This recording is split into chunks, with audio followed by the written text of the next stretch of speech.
Radio Belgrano. Una radio con periodismo independiente para escuchar y compartir. Radio Belgrano. Belgrano. AM 650.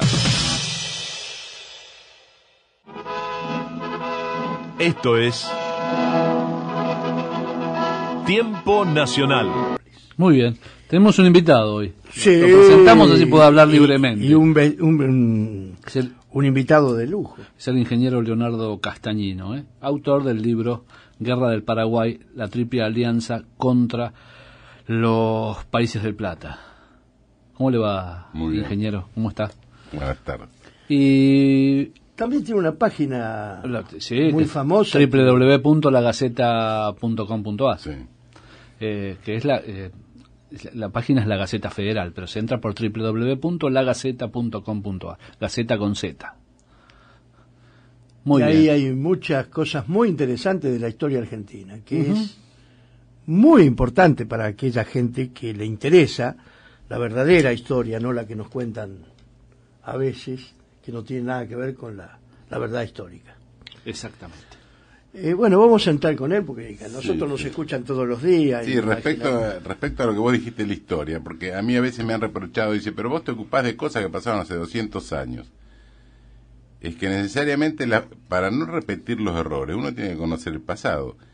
Y además todos somos historia. Yo cuando hago un cálculo de ingeniería, estoy aprendiendo de lo que descubrieron otros. Exacto. O sea, en todo el ámbito, en toda actitud de la vida, uno hace cosas basado en la historia. Y sin ir más lejos, hoy estábamos hablando, tomando un café, y nos acordábamos de la historia que surgió después de Casero, que se instaló y hasta nuestros días, que se dio una especie de revisionismo con el tiempo, pero se hace un revisionismo en función de que los mismos que escribieron la historia o los continuadores de esa historia cometieron errores, como el que cometió Isaac Francisco Rojas cuando dijo que la Revolución de 55 era la seguidora de una línea Mayo-Casero 55.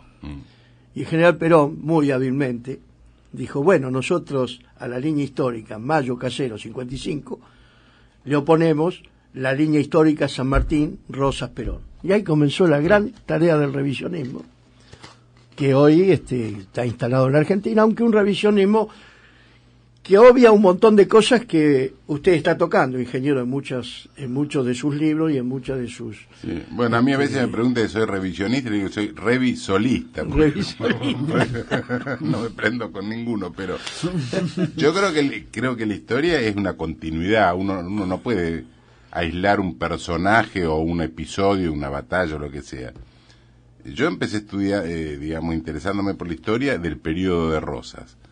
Después, cuando quise acordar, ya estaba embarcado en la guerra Paraguay, en Artigas, la pérdida de la provincia cisplatina, claro, después la pérdida del Paraguay. Que todo ha sido una continuidad y que continúa. Y yo incluso muchas veces ahora interpreto el presente, digo, esto es lo que pasó en tal o sea, la continuidad de tal cosa, lo veo como una...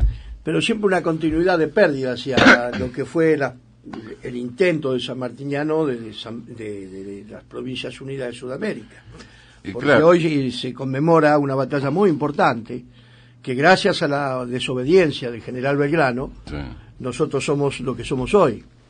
Porque si el general Belgrano hubiera aceptado la orden que vino del triunvirato, que a causa de esa batalla después se tuvieron que ir, hoy la Argentina no estaría Tucumán, no serían argentinos, no estaría Salta, no estarían Jujuy, ninguna de esas provincias, como Tucumán, no pertenecerían a la Argentina, porque se abandonaba el Alto Perú a las fuerzas realistas, y no sé si hoy existiría Argentina como nación.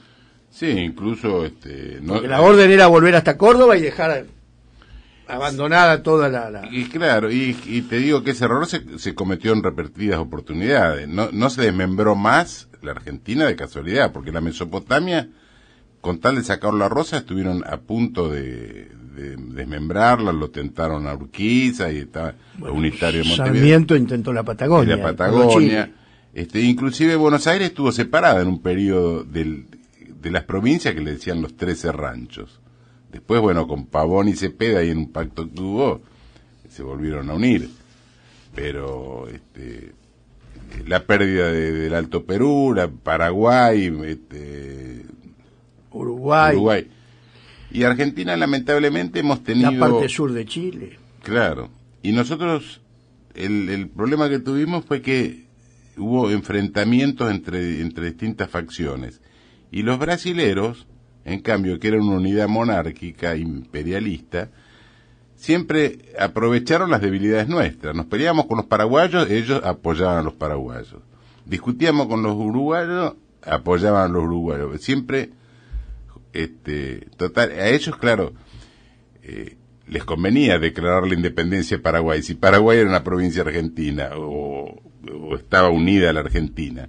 Bueno, inclusive ellos participaron activamente y fueron los causantes de la guerra del Paraguay. Claro, sí, sí. Lo arrastraron a Argentina a una guerra que hubo muchos grandes hombres de la historia nuestra que se opusieron, inclusive los caudillos del interior, las provincias del interior. Claro, en realidad ahí Mitre el hijo de la República. Claro, Alberdi, hubo mucha oposición. Alberdi lo define así, dice que fue la triple alianza de la oligarquía porteña, montevideana y brasilera contra las provincias del Río de la Plata, eso es lo que dice Alberdi. Por eso yo el libro lo llamé contra los países del Plata, porque bueno, en esa época países y provincias eran medio sinónimos, ¿no? El país de Tucumán, el país de Salta. Pero en realidad el interior se opuso casi masivamente, incluso hubo levantamientos, hasta fusilados que no querían ir a la guerra. Cuando se enteraban que iban a ir a la guerra a Paraguay, se rebelaban los batallones. Acá hubo grandes hombres de nuestra historia que se opusieron tenazmente a esa guerra. Inclusive creo que le costó la vida a Urquiza todo esto también, ¿no? Y sí, Urquiza, lo que pasa es que Urquiza siempre jugó a dos puntas. En Caseros hablaba con uno, con otro, no, que yo no voy a ir contra el Gran Rosa, después arregló con los brasileños y fue contra Rosas. Y en Paraguay hizo lo mismo, porque él era compadre de López, y tenían buena relación y trataban, en fin. Cuando López dijo que él necesitaba pasar por Corrientes, Urquiza le dijo que él iba a tramitar el permiso y que si no le daban permiso, los entrerrianos van a ser la vanguardia de los paraguayos, le dijo. Pero a su vez hablaba con Mitre, porque el pacto que habían hecho era que Urquiza quedaba en la Mesopotamia y Mitre se ocupaba del resto del país. Entonces, ni se peleaba ni se dejaba de pelear con Mitre. Y a su vez hablaba con los brasileros. ¿Qué pasó? Cuando toman Paysandú, le vende la caballada a los 30.000 caballos de todo Entre Ríos a los brasileros. Entonces, listo, ya se peleó con López, fue proveedor del ejército de Mitre, pero siempre jugó a dos puntas.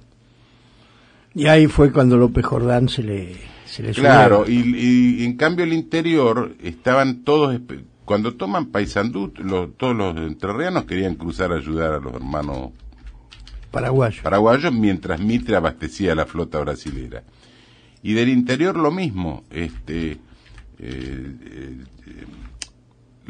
decían a Urquiza que se levante en contra de Mitre y que no vayan a la guerra Paraguay. Incluso después de Curupaití hubo un levantamiento de Felipe Varela, y Mitre y Urquiza siempre se lavó las manos. Entonces, claro, lo consideraron o lo vieron como un traidor, y eso fue lo que pasó. Incluso López Jordán, cuando se levanta, dice que la intención no era asesinarlo, sino que querían hacerlo renunciar y que se autoexilie en el exterior. Y Urquiza no quiso y ahí se defendió con armas. Sí, se defendió con armas. Ingeniero, y cuéntenos un poquito del libro, porque nos gustaría que profundizar todo este tipo de temas, que por supuesto no lo podemos hacer en un programa, pero claro, a nosotros nos gustaría tener la posibilidad de hacer micros y ir tocando todo este tipo de cosas históricas que son enriquecedoras para nuestros oyentes y también para nosotros mismos, porque uno no sabe todo. Hoy descubrí algo soy muy conocedor de las cosas del peronismo. Tengo, no sé si usted conoce el museo que yo tengo, que es una especie de recopilación de discursos, de todo lo que el general Perón nos dejó. Creo que soy uno de los que más tiene de todas esas cosas.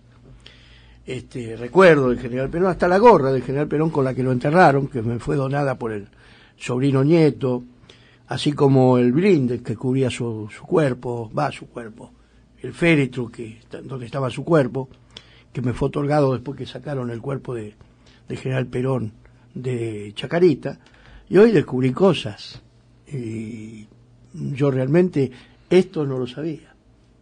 Entonces cuando más nos enriquecemos, más, como dijo usted, quien no conoce la historia se pierde en su presente. Pero y no se puede proyectar a la audiencia futuro. Porque ya le está generando demasiado misterio. No. Esto es que después lo vamos a contar, pero es cierto. Acá nosotros nos contaron una historia, ¿qué es lo que están tratando de hacer ahora con la historia? Supuestamente la historia empieza después del 76, antes del 76 acá no pasó nada. Y la historia viene del 55 y viene de antes del 45. Salvo la educación que es mala desde 1810. Sí, la educación que viene de 1810. Según dice Silione. Según dice Silione. Y si vamos a estudiar la historia de la educación, creo que quien más hizo por la educación en la Argentina fue Manuel Belgrano. Porque el lugar donde iba Manuel Belgrano, pueblo que tocaba, pueblo que lo primero que hacía era crear una escuela en ese lugar. Sí, incluso donó 40 escuelas de su peculio, donó escuelas en la campaña del Paraguay, ya iba abriendo escuelas en todos los pueblos que tocaba, porque decía que la educación era fundamental para ser libres. Sí. Ahora, Rubén, ese revisionismo que vos hablabas hoy, desde vamos a poner desde Perón en adelante, no llegó a la escuela. Llegó la gran mentira, como la historia de Mitre. O sea, se hicieron libros de revisionismo y todo, pero esa historia revisada, bien o mal, algunos dirán que está bien o mal, no llegó a la escuela. Hoy no fue otro punto de vista en la educación. Yo, por ejemplo, yo hice el secundario entre el año más o menos 60 y 70, en la parte de la primaria.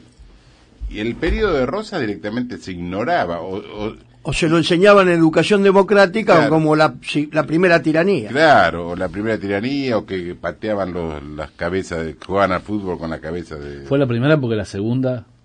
La segunda era la de Perón. Y de ahí que yo no pude llegar a más yo si querés te cuento por qué me interesé en la historia. Yo me acuerdo, yo era profesor de una universidad tecnológica, y iba un profesor que le daba matemática y sabía cualquier cantidad de historia. Entonces yo digo, me llama la atención que vos, le digo, que sos profesor de matemática, te gusta tanto la historia y estudiaste ingeniería. Dice, lo que pasa es que yo sé historia, dice, porque soy ingeniero. Dice, como vivía con unos estudiantes que estudiaban historia, claro, para poder discutir tenía que saber. Entonces iba a la biblioteca a estudiar y empecé a estudiar por gusto y sabía más que ellos. Entonces, un día me prestó un libro de Rosas. Te estoy hablando del año 80 más o menos. Y en esa época Manuel Galvez, claro, y yo digo, pero esto no es lo que... Palacio. Esto no es lo que me enseñaron a mí, y ahí empecé a ver de Rosas.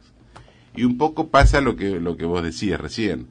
A medida que lees algo, te das cuenta que lo que te falta saber es mucho más grande todavía, y cada vez es más lo que necesitas.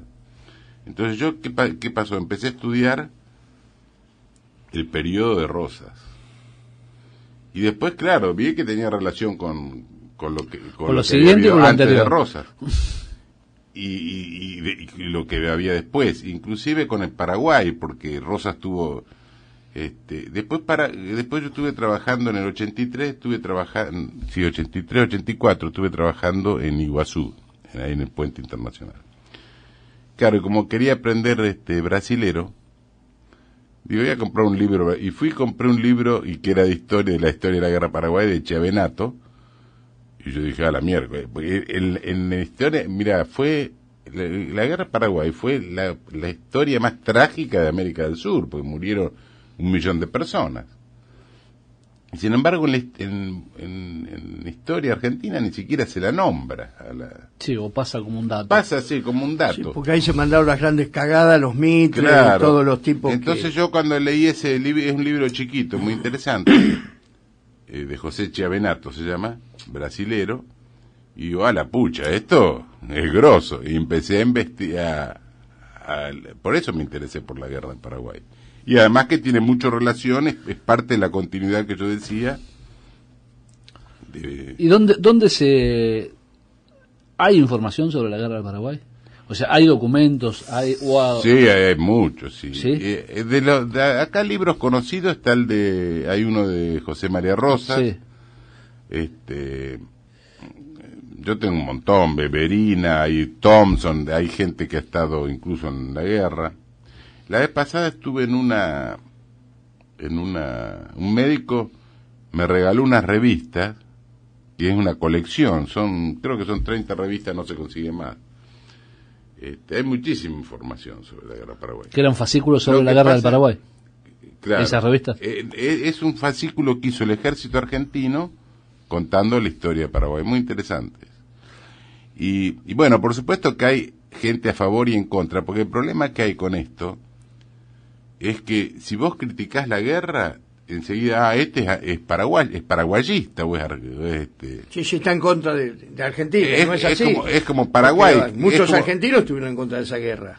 Es como a Alberdi, Mitre y Sarmiento lo acusaron de paraguayista y de estar a sueldo de Solano López, porque se oponía a la guerra. O sea que no... Si, en definitiva, el único que estaba a favor de la guerra era Mitre y la camarilla al lado. Tanto es así que Mitre escondió la declaración de guerra para tener una excusa para decir, me atacaron sin declaración de guerra, pero él la tenía, la declaración de guerra, la había escondido. Que yo a veces digo, ese es el episodio como Pearl Harbor, que sabía que los iban a atacar y esperaron que lo ataquen para declarar la Segunda Guerra. Se estaban esperando para que... Tanto así que un inglés dijo, Mitre tuvo suerte o algo así, no me acuerdo cómo son las palabras exactas, dice que lo atacaron y tuvo una buena excusa para convencer a la gente que había que ir a la guerra. Si la gente no quería ir a la guerra. Pero aparte va contra la historia. Va contra la historia. Va de espalda a la historia, porque en Paraguay para la gente del interior eran hermanos. Y poniéndose en la cabeza de Mitre, ¿por qué iba hacia la guerra? ¿Por qué quería hacer la guerra Mitre? Bueno, él fue... Para que la gente entienda. Bueno, fue toda una continuidad, porque el que primero empezó... Si vos seguís la línea del federalismo, el que primero empezó con el federalismo fue... El que primero dio la idea, digamos, del federalismo, fue Gaspar Rodríguez de Francia. ¿Quién fue? ¿Qué pasó? Cuando hubo la Revolución de Mayo, usaron la máscara de Fernando VII, que nosotros iban a representar al rey, pero una cosa como máscara la usaron. Sí, sí.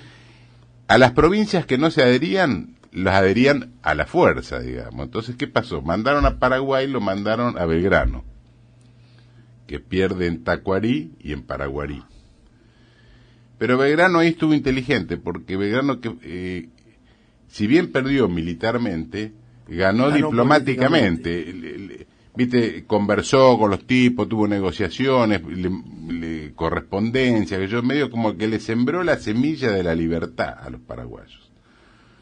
¿Qué pasó? Cuando se retira de Paraguay, los paraguayos ahí se dieron cuenta que porque cuando hubo la batalla de Tacuarí, la ganaron no los españoles, la ganaron los nativos paraguayos. Los españoles se dispersaron. Entonces los paraguayos dijeron, no, nosotros lo tenemos... Un poco como la invasión inglesa acá. Claro. Los españoles dejaron y dejaron bueno. a los criollos. Entonces, ahí los paraguayos tomaron conciencia que ellos eran guapos, digamos, como para... Sí, como podían tomar decisiones. Entonces, y estuvieron inteligentes, porque ellos no hicieron una revolución y sacaron al virrey por la ventana, sino que hicieron una revolución y pusieron de jefe, digamos, de gobierno, lo dejaron a Velasco, entró Gaspar Rodríguez de Francia y otro que me parece que era Arias, no me acuerdo el apellido. Lo tuvieron un tiempo ahí, después le agarraron una carta media media conspirativa de Velasco, y dijeron, bueno, te fuiste, lo sacaron. Entonces quedó Gaspar Rodríguez de Francia, Legros era el otro, y el otro no me acuerdo si era. Entonces Francia incluso tuvo una entrevista ahí con Belgrano y con Echeverría a un año después de Paraguay, de Tacuarí. Y Francia era un admirador de Franklin, tenía incluso un retrato de Franklin en el escritorio que se lo regaló a Echeverría. Uno de los grandes hombres de la revolución de Estados Unidos. Claro. Él era admirador entonces, después le manda, cuando él, como integrante de la Junta, le propone a Buenos Aires hacer una confederación de provincias autónomas y que ninguna tuviera preponderancia sobre las demás. Buenos Aires no le dijo que no, pero le hizo una guerra, le cortaba el río, tomó corriente, le secuestraba la flota, le aumentaba los impuestos, en fin. Y le asfixiaban le decía que no. Le empezó a asfixiar, entonces Paraguay ¿qué hizo? Se aisló completamente. Pero llegó a ser una de digamos, de los países, claro. Fue uno de los países más progresistas, tenía altos hornos, claro, tenía una avanzada tecnológica en la que para aquel momento era admirable. Es que lo que hizo Francia, por empezar, repartió la tierra. Había estancias de la patria, que le llamaban, y ahí criaban ganado y fabricaban las herramientas para los campesinos, y a los campesinos les dio o en propiedad o a un alquiler muy barato un pedazo de tierra. Había, fíjate, en Paraguay había eran más o menos 800.000 personas, había 460 escuelas. Vos sacá la cuenta, ¿cuántas debería haber ahora en Argentina para mantener la misma proporción? Prácticamente no habían alfabetos, incluso hasta Alberdi lo dice. En el ejército paraguayo prácticamente no hay ninguno que no sepa leer y escribir y que tenga dos oficios. O sea, eran mucho más bueno, tenían telégrafo, armas. Y hasta ferrocarriles. Sí, ferrocarril. Fue el primer estado de Sudamérica que tuvo ferrocarril. Claro, y además una cosa, no tenía deuda externa. Porque ese debe haber sido un problema de la invasión. Es que es uno de los pocos países, no sé si creo que el único país que no tuvo los ingleses no le pudieron poner ningún empréstito. Y ahí está la razón de la guerra. Claro. ¿Y qué pasó? Lo que hacía la política de Francia y de los que vinieron después, ellos mandaban estudiantes a Europa que después vengan a trabajar a Paraguay. O si no, contrataban a un ingeniero inglés y que venga a hacer el ferrocarril, pero el ferrocarril es mío. Eso fue lo que pasó. O sea, eran patriotas. Y ellos, en realidad fue un mal ejemplo. Era un mal ejemplo en América, porque era el único país para los ingleses, Bretaña, por claro, supuesto que era, y para inclusive para totalmente. Inclusive para los en ese momento hay que reconocer que Brasil era una potencia expansionista. Itamaraty siempre tuvo una política de expansión. Era expansionista. Imperialista que viene ya de la corona brasilera. Y además Buenos Aires. La Aires. corona portuguesa, porque Brasil era una. Y además Buenos Aires, con tal de mantener. Ellos se autoproclamaron capital, entonces preferían perder un territorio antes que cederlo. Porque con Artigas pasó lo mismo. Como Artigas empezó a levantar a tomar fama, digamos, pactaron con el virrey de Lío y con los portugueses que lo invadan a Artigas, después lo hicieron pelear con Ramírez, con tal de separaron Uruguay con tal de no darle la razón a Artigas. Y yo digo que la continuidad es esa porque, por ejemplo, en las instrucciones del año 13, que le rechazan los diputados, Artigas dice, en una de las instrucciones dice... Va a contar a la audiencia, para quien no conoce, que la banda oriental mandó a sus diputados a la Asamblea del año 13 y acá no son reconocidos. Y en Buenos Aires no son reconocidos. Claro, incluso los diputados orientales, que creo que eran 5, fueron elegidos en cada pueblo libremente, nadie democráticamente. No es que Artigas a dedo los puso, democráticamente.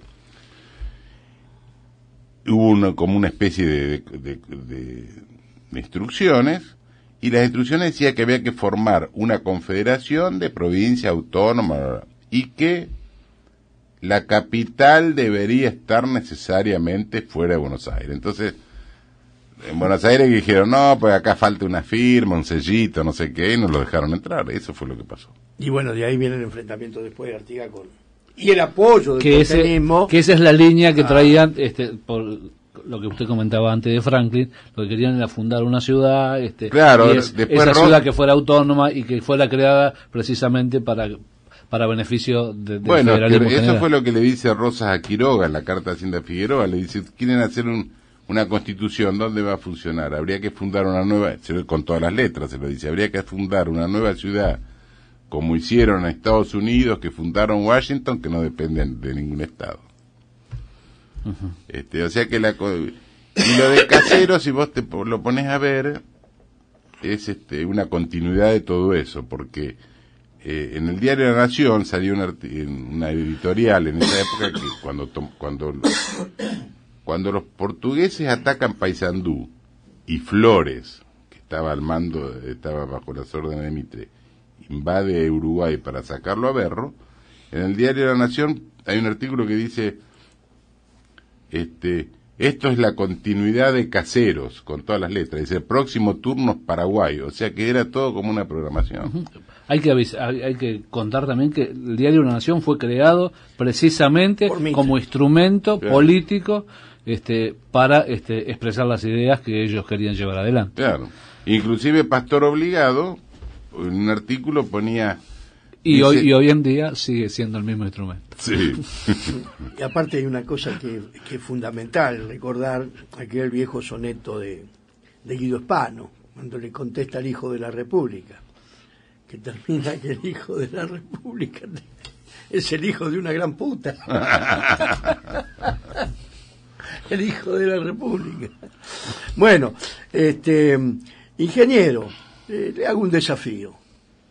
¿Qué le parece si podemos hacer un micro, tenerlo de vez en cuando por acá, semanalmente, y tocar estos temas de historia y toda esa abundante conocimiento que usted tiene porque la guerra del Paraguay es algo que es interesante, como también es interesante el tema de Rosa, Federal, usted tiene la Gaceta Federal y ahí yo he visto muchas cosas muy interesantes. Y yo siempre digo, a mí no me gusta hacerme dueño de lo que no soy. Y esto es un trabajo elaborado suyo, como así también a veces leemos cosas de Oscar Turone, que es también un muchacho que tiene muy buena efeméride, que ayuda mucho al conocimiento histórico. Entonces sería bueno que lo escuchen del labio de ustedes, ¿no? Todas estas cosas que son... Sí, cómo no. Yo yo historia no lo hago por un interés comercial, porque si no me voy a vender algo en la calle Florida. No, lo sabemos porque nos da conocimiento a través de internet pero lo que pasa es que yo lo hago por gusto personal. Si no se llamaría Castañino, a lo mejor se llamaría O'Donnell o se llamaría Piña. Pero yo creo que es fundamental saber historia, es fundamental que la gente... Aparte que enriquece el conocimiento. Claro. Por ejemplo, yo escucho por ahí nosotros somos un país federal o somos federales. ¿Qué federales? Han transformado... Hoy somos más unitarios que nunca. Estaba leyendo... Fíjese que las provincias dependen de la voluntad que tenga el gobierno central en darle ayuda y darle un presupuesto acorde a las necesidades. Bueno, si usted está en contra, chao, lo asfixian económicamente y se terminó el federalismo. Y yo digo las retenciones, por ejemplo, es la aduana hecha papelito. En vez de agua, en una planilla, dice, bueno, vos cuánto sembraste, te descuento tanto. Y hoy estaba leyendo... ayer, precisamente los federales pelearon contra esto. Claro. El impuesto al cheque, que lo instaló Cavallo, no sé en qué año fue, era por 2 meses o por 6 meses, una cuestión puntual. Como la emergencia económica. Sí. Claro, todavía está. ¿Sabés cuánto recaudaron de impuesto al cheque? 90.000 millones de pesos llevan recaudado. Y además de eso, no es coparticipable. A la provincia nunca le dieron nada. No es coparticipable, o sea que, viste, un un riojano da un cheque y acá le cobran el impuesto, una cosa que no se puede creer. Por eso a mí cuando me dicen que somos un país federal, sí, no hombre. Pero, Sí, sí. y somos cada vez más Constitución- unitarios. Porque la Constitución lo dice, pero Sí. no porque seamos. Por eso yo creo que la historia es importante para saber hacia dónde vamos, porque si no vamos a los tumbos. Sí, sí. No conocemos tampoco lo que es realmente el federalismo, no el Estado, por ejemplo, nosotros somos una república y una república tiene división de poderes. Y acá la división de poderes deja mucho que desear, Sí. a tal punto que últimamente ya directamente pasamos a ser una monarquía, ¿no? Donde hay un rey que proviene de Dios el poder y ella hace lo que quiere, o una reina, como quiera usted llamarle. Y eso es despotismo puro, porque no hay un control de los poderes que deberían controlar, que los demás poderes no abusen de ese poder en perjuicio del pueblo y la sociedad, que es el caso evidente que estamos viendo de las desigualdades ante la ley que existen, porque hay una justicia que deja mucho que desear, ¿no? Sí, con respecto a la posición histórica mía o lo que sea, bueno, puede tener puede haber gente que esté en contra o que disienta. Incluso yo reconozco que puedo estar equivocado. Lo que yo no admito, digamos, es apartarme de lo que yo creo que es la verdad, esté equivocado o no, o sea, no puedo mentir la historia. Por eso yo tengo cierto fastidio, digamos, hacia la historia que contó Mitre, porque es una historia mentida. Bueno, si vamos a la batalla de Curupaití, que era lo que estábamos hablando hoy, Claro. compañero, ahí se demuestra la calidad del general de Mitre. Sí, Que en esa batalla, si usted hace los números, sí. cómo le fue a Mitre dirigiendo el gran estratega Mitre, cómo le fue en esa batalla.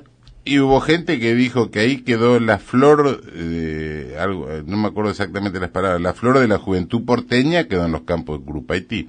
Incluso algunos decían, dice, solo Mitre puede haber matado a tanta gente. Dice, no se cuentan las bajas, sino los sobrevivientes. Eso incluso en los diarios lo pusieron. ¿Y cuántos soldados perdieron los paraguayos? 92. ¿Y cuántos miles perdieron? Sí, 9.000. 9.000. Y quiere decir que era como Ahora general... Mitre en el parte pone, las bajas fueron más o menos 3.000. Sí, la tercera parte, dijo. Bueno, más o menos. Más o menos, sí. Nosotros eran brasileños y uruguayos. No, es más o menos. Como ¿Cómo un se- ejército compuesto, nosotros los terminaron los argentinos, digamos. Hablando del ejército paraguayo, que yo te decía que todos eran instruidos, todos. El de los aliados, no. Por ejemplo, ¿sabés qué proporción había en el ejército brasilero entre negros y blancos? 1 por 40. Eran todos esclavos. Por cada blanco había 40 esclavos negros en el ejército. Incluso hay una anécdota de uno que dice que estaban cortando un telégrafo para llevarse el cable, y un brasileño dijo, ¿para qué queremos ese cable que está escrito en otro idioma? Así que mira el nivel que había